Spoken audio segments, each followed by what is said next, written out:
कार्तिक मास की शुक्ल पक्ष की प्रतिपदा तिथि को गोवर्धन पूजा मनाया जाता है। अन्नकूट पूजा दीपावली के एक दिन ठीक बाद यानी दीपावली के अगले दिन मनाई जाती है। इस साल सूर्य ग्रहण के कारण गोवर्धन पूजा दिवाली के अगले दिन नहीं होगी। दिवाली हालांकि इस बार 24 अक्टूबर को मनाई गई, लेकिन गोवर्धन पूजा 26 अक्टूबर को मनाई जाएगी। गोवर्धन पूजा के दिन भगवान श्री कृष्ण की पूजा होती है और गोवर्धन पर्वत और गायों की पूजा की जाती है। गोवर्धन पूजा के दिन 56 या 108 तरह के पकवान को बनाकर भगवान श्री कृष्ण को भोग लगाना शुभ माना जाता है और इन पकवानों को अन्नकूट कहा जाता है। तो 25 अक्टूबर को लग रहा है सूर्य ग्रहण, इस कारण गोवर्धन पूजा या अन्नकूट पूजा 26 अक्टूबर को मनाएंगे। तो गोवर्धन पूजा का शुभ मुहूर्त क्या है? तो 26 अक्टूबर को मनाई जाएगी और इसी दिन भैया दूज का त्यौहार भी मनाया जाएगा। तो गोवर्धन पूजा सुबह 6:29 से सुबह 8:43 तक यानी कुल 2 घंटे 14 मिनट का ये शुभ मुहूर्त है, जिस समय आप पूजा कर सकते हैं।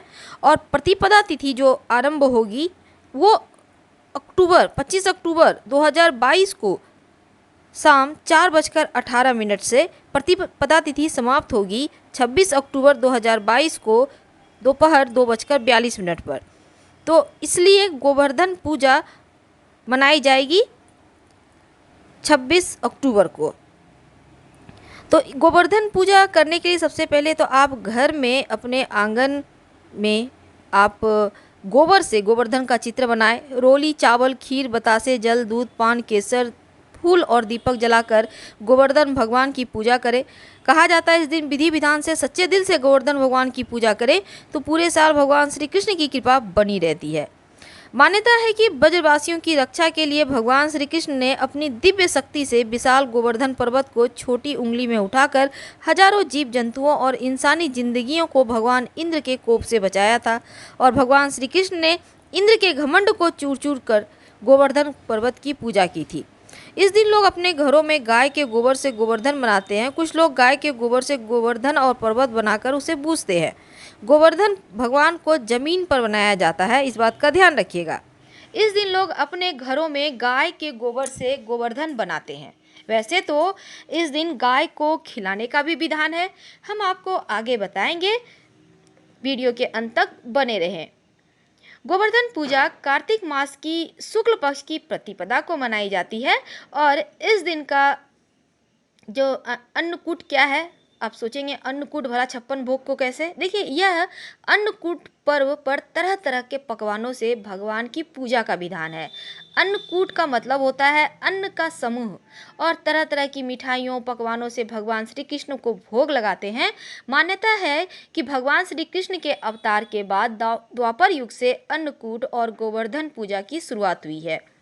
एक बार इंद्र अभिमान में चूर हो गए और 7 दिन तक लगातार बारिश करने लगे। तब भगवान श्री कृष्ण ने उनके अहंकार को तोड़ने और जनता की रक्षा के लिए गोवर्धन पर्वत को ही उंगली पर उठा लिया था। बाद में इंद्र को क्षमा याचना करनी पड़ी। कहा जाता है कि उस दिन के बाद से गोवर्धन की पूजा शुरुआत हो गई। गोवर्धन की पूजा की विधि वैसे तो हमारा टॉपिक नहीं है, लेकिन फिर भी हम बता देते हैं अगर आपको चाहिए होगा तो। गोवर्धन पूजा के दिन सुबह सुबह उठकर शरीर में तेल लगाकर नहाना चाहिए। फिर आप धुले हुए वस्त्र पहने अपने भगवान को याद करें। घर के मुख्य दरवाजे के सामने गाय के गोबर से गोवर्धन पर्वत बनाएं। अब इस पर्वत को पौधा, पेड़ की शाखाओं और फूलों से सजाइए और अपामार की टहनियाँ जरूर लगाना चाहिए, आपको मार्केट में मिल जाएगा इस दिन। अब पर्वत पर रोली, कुमकुम, अक्षत और पुष्प अर्पित करें, हाथ जोड़कर प्रार्थना करें। अगर आपके घर में गाय है तो फिर आप क्या करेंगे, गाय को स्नान कराइए, उनको श्रृंगार कीजिए, उन्हें रोली, कुमकुम, अक्षत, पुष्प अर्पित करें, माथे पर तिलक करें गाय की। और अगर आपके आसपास गाय है तो वहाँ भी जा सकते हैं। आपके घर में गाय नहीं है तो गौशाला जाके कर सकते हैं। और गाय अगर नहीं है तो चित्र बनाकर भी उनकी पूजा आप कर सकते हैं। अब गायों को नैवेद्य अर्पित कीजिए और गाय को क्या खिलाएंगे इस दिन?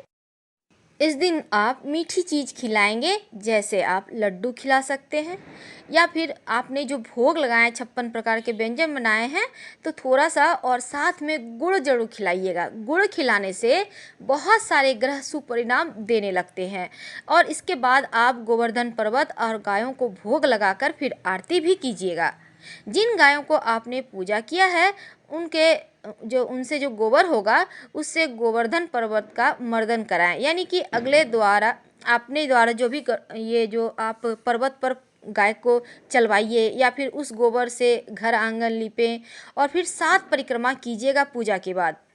दोस्तों, वैसे तो भगवान विष्णु की पूजा और हवन भी किया जाता है, तो आप अगर इतना ज़्यादा नहीं करते हैं तो कोई बात नहीं। सिर्फ इस दिन गाय को आप अगर अपने हाथों से मीठी चीज़ खिलाते हैं, लड्डू, मिठाई या फिर गुड़ खिलाते हैं, तो आपके जीवन की आधी परेशानी तो यूं ही खत्म हो जाएगी। और इस बार सोमवार के दिन है, शिव जी का नंदी, शिव जी की गैया और सोमवार का दिन, अद्भुत संयोग है। फायदा जरूर उठाएं समय का। फिलहाल हम आपसे विदा लेते हैं। हर हर महादेव।